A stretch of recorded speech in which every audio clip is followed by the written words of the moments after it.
there's a scoring sheet. So the idea is to observe how much of the structure stays together in water. So it gives you a good idea of when it's raining a lot, how well your soil holds together. And the idea is that if your soil biology is good and you've got lots of glues and slimes being secreted by organisms, it's going to hold the soil well together and it shouldn't break down. So we're going to go for it. Have you started the timer? Yeah. So for 1 minute, we're going to observe. So if people want to come closer and have a look, we could take some pictures as well and put them on our Twitter. And just to say, it's a good thing if nothing happens. Yeah. So nothing's really happening. It's all holding together quite nicely, which is good. And we time for 1 minute, and then we'll score it based on how much it's breaking down. And then we do the fun bit.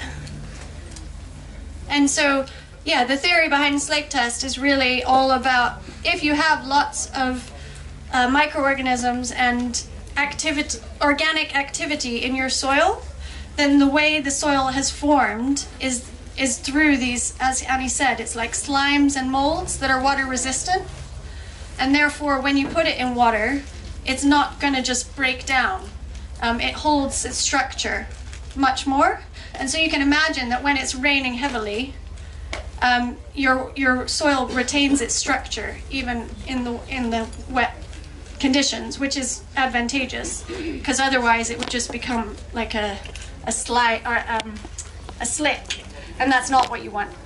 So now we're going to look at the scoring and have a look at how much it's broken down. And so, well, I guess we can score it now, because the scoring system is essentially you look at how the percentage of the structure that remains.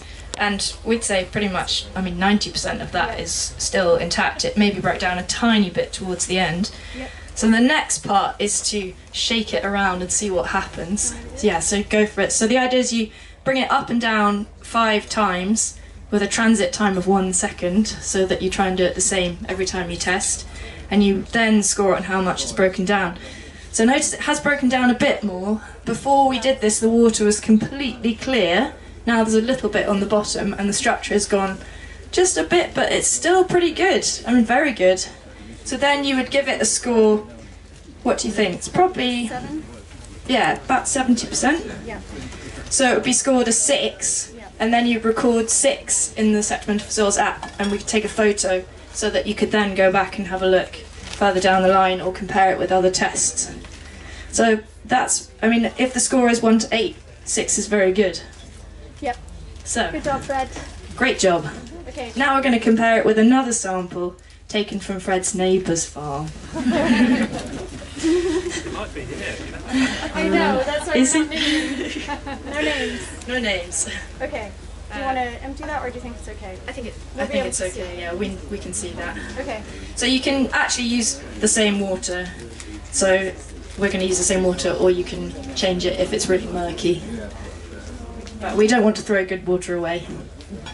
Okay. Right. So we're getting some pea-sized bits of the other sample that we're doing. No, we took it from that side. That's, I confused you. Okay.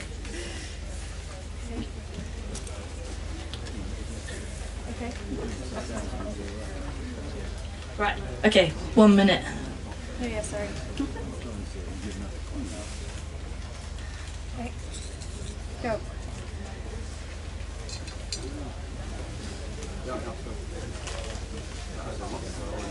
This one, do you think this is Fred's sample and the other one was the other sample? Maybe we confused them. I think so. Because this isn't breaking down at all. No. Maybe we got a perfect 8 here. But this is what it's all about, observing, understanding, seeing how it works. And you should try the bag on that. But I think we did do it from that one. We do another one. Make it look bad. But this is much better. This one's not bringing down at all then.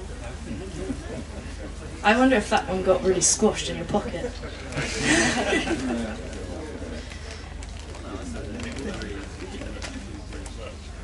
Okay.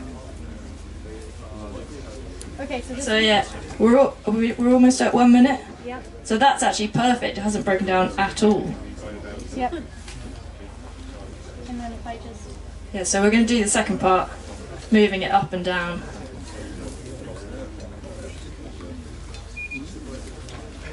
Yeah, and it's still pretty much there.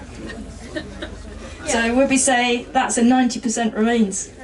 So we'd score that an 8 and put it in the app. So the idea is if you're doing 3 of these types of tests across one field that you're monitoring, you'd get an average for the field.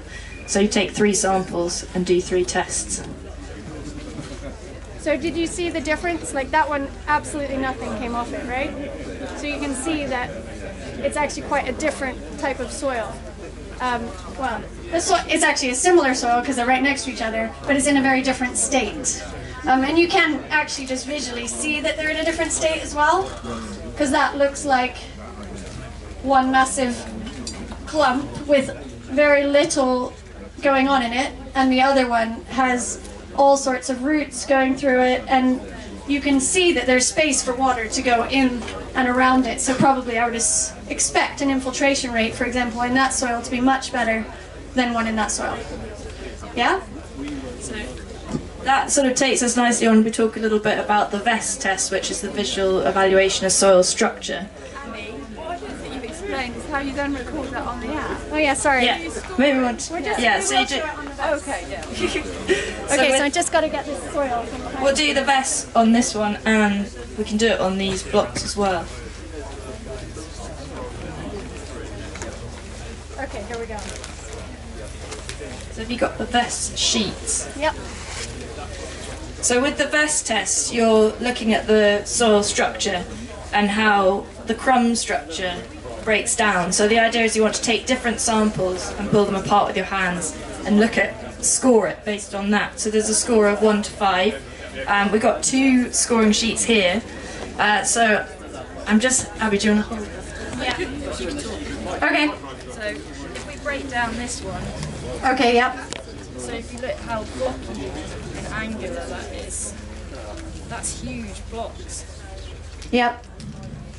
So what would we score that? Okay, so on the best score on the app, you can see it has 5 different ratings. Number 1 is the best rating, and that says small crumbs. I mean, would you call that small crumbs? No. And then the worst rating is 5 large angular blocks. 4 is medium angular blocks, 3 is small angular blocks, and 2 is mixed size crumbs, 1 small crumbs. So on that scale of 1 to 5, you have to give an idea of what you think this soil would be. So what would you guys guess at? I would say probably medium angular blocks. But once you've looked at just maybe 3 different points in your soil, it quite quickly becomes obvious, you know, what the 1 to 5 is. I can understand when you're looking at your first soil, it's a bit like, I don't know what medium or large is. So that one I would score a 4. So you just, you click 4, you can make any notes that you like, and then you click save, and that's now saved for that location. Okay? Yeah, so then if we look at these 2, this is red. It's got so many roots. Yeah, so this one has so many roots, it's actually difficult to break up, but you can see when you break it, it looks completely different. Would you agree? Yeah? I don't want to, no leading questions or anything. See, like this sort of crumbs all around the roots. So the living root is one of the Yes. keys. Having a living root, so talk about the soil health principles, which is something that you also would probably want to talk to Niels Caulfield about. Living roots are really important in terms of that biological exchange with the soil, and you see the best aggregation all around the root zone. And that's where the roots are exuding sugars and building up the carbon sources, and you can see here that it has that sort of much more crumb-like structure.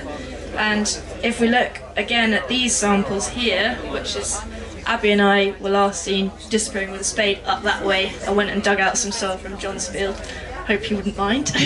But on here you can see the same all around the rooting zone. If we start to pull this apart, it has a very different, it's a little, yeah, sort of much finer structure to it. And so I just wanted to show you on the app. So we took this from a specific place in that field, literally just behind this tent. And John Cherry, who lives here, does use the app. So we just recorded it on his app where we took the soil sample. So it was, this one is actually from this location here. It's location 3. So you click that and then you press the plus button. And we're doing a VEST score. Are we doing the top layer here? So we're doing the top layer. Okay, so we click VEST top. Oh, got a little earthworm. And how would you score this VEST? That's pretty good. I mean, if we're looking at the scale, so most of the like bobbly, so you see the sort of bobbly aggregates, are they sort of small, and they are pretty small and good, or mixed size, or angular blocks? Do you think that's mixed or small? I'd say probably more mixed. Yeah. So we would score that a 2. Yeah. And so I guess the idea here is that, I mean, 2 is already pretty good. But that field John has been working on in mob grazing for quite a long time, and we just walked through it and it was filled with butterflies, which is kind of really exciting, and tall grasses. So it is a field that's in very good condition, and I would say, yeah, that soil looks to be very alive. So 2 is a very good score. Well done, John. And then if we just compare it to this location. So this was a bit closer to the hedge. We tried to do a sort of under the hedge, but we couldn't quite get into it. So it was as close as we could get without being in stinging nettles. But that is pretty good. So you can see it's got, where the root zone is, it's a very sort of fine, bobbly crumb structure. And I think that, I mean, it's definitely close to a 1. Still some other size blocks. So you score the top bit versus the bottom bit. So this is what came out of the bottom. So that's the bottom depth, which might be a bit more blocky, less rooting. So that would have a different score. So I think the top we could almost go for a 1. Agreed. And for the bottom, it's a bit more angular. Yeah, so we can record that the top had a 1, but then I agree that the bottom part is somewhere probably a 3, would you say? Yeah. So it's got small angular blocks on average. So obviously there's always going to be a bit of a mixture, but pretty much small angular blocks. So we save that. And then it's also a good idea to take a photo of what you've seen, because obviously, you know, in 2 years' time when you come back and you say, oh, I gave it a 3, it's good to have a visual reference of what a 3 meant to you then, so that you keep some consistency over time. And then that also means if different people are doing it, you can see how people were scoring things differently. So we'll just take a little photo. And we did take photos earlier in the field as well. Okay. So I think, in a way, that's quite interesting, just even there to see the difference between a 2 and a 1. Could you see the difference? This is the key. Yeah? Because what I always ask, or I think it's good to ask, is like, would people feel confident to go out and look at their soils?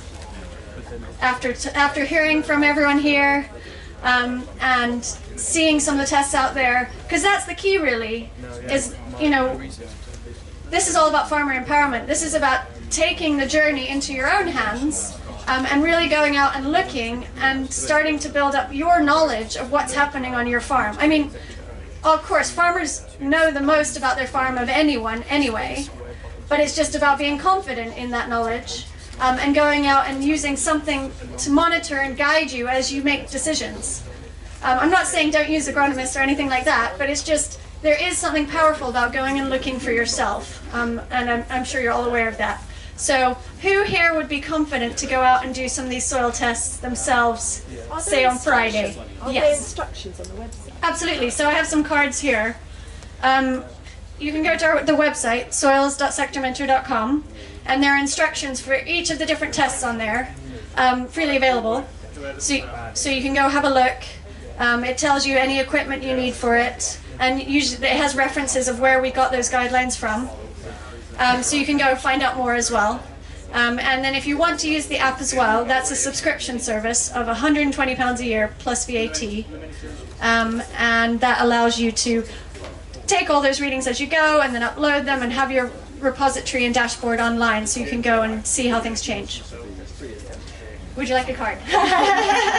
So if anyone wants a card, you can come get one from myself or Annie. And are there any I have no idea what time it is, but are there any final thoughts from you guys, the farmers? Or maybe are there any questions that people would like to ask at this point? Yes. Here. My question is, my assumption is if you know more about the soil and if you have monitored it and recorded it, you could also go with that information to a bank and say, I have all these records, I know everything about my soil, my company is more resilient than another agriculture company, so you can lend out money for a better rate. Does that happen? So we're not bankers. But what I would say is that we're only a year and a half in, but I totally agree. We're getting interest from different investment companies, and they're saying, oh, this is interesting for us to be able to understand how has land been treated over time, and if a farmer is showing that they're really engaged in this way, then that does it's an evidence base of value, something that's very hard to show otherwise. Because in things like soil organic matter, or as Fred said, you haven't seen huge changes in some of the traditional indicators. But when you go to Fred's farm and you see, the activity and the biology in the soil, I mean, it's just completely insane. So I think as a way to indicate how alive soil is for all sorts of people, I think it is really important. And then, for example, Chris, there you are. Yeah. Certainly, you guys are using it as evidence for the people that run or own the estate. Yeah, exactly. So it's a feedback to the family themselves, but also sort of picking up on a point on your question with our tenant farmers as well. It's a way of monitoring their soils, and they're actually way ahead of us than we already are. But it's also a good feedback from them and for us as well to see how they're looking after our assets, basically. Yeah, great question. Thank you. Any other questions? Covered it all, and it's lunchtime. Oh, sorry, I can see you there. Is that sort of based on more heavy soil? There's lots of different soils. It's like your peat would be naturally crumbly and have a different soil structure anyway. So where would you count that as opposed to heavy land? Yeah, I think a key thing in the title of this talk was how to become a soil expert of my farm. So this is all about your farm and how trends are happening on your farm. So if you have a peat field, it's how is that changing over time. And this isn't about, oh look, I've got so much carbon in this peat field. Wow. Because that doesn't really make any sense if you compare that to a sandy soil. So it's very much becoming an expert on your own farm, if that makes sense. Any final questions? I have no idea what time it is either, but maybe we'll close it there. Feel free to come take a card, and thank you so much, Fred, Fidelity, Chris, and Ian. And feel free to talk to them, because they are the people who are the best people for tips of what works well on your farm. So thank you so much, Annie, for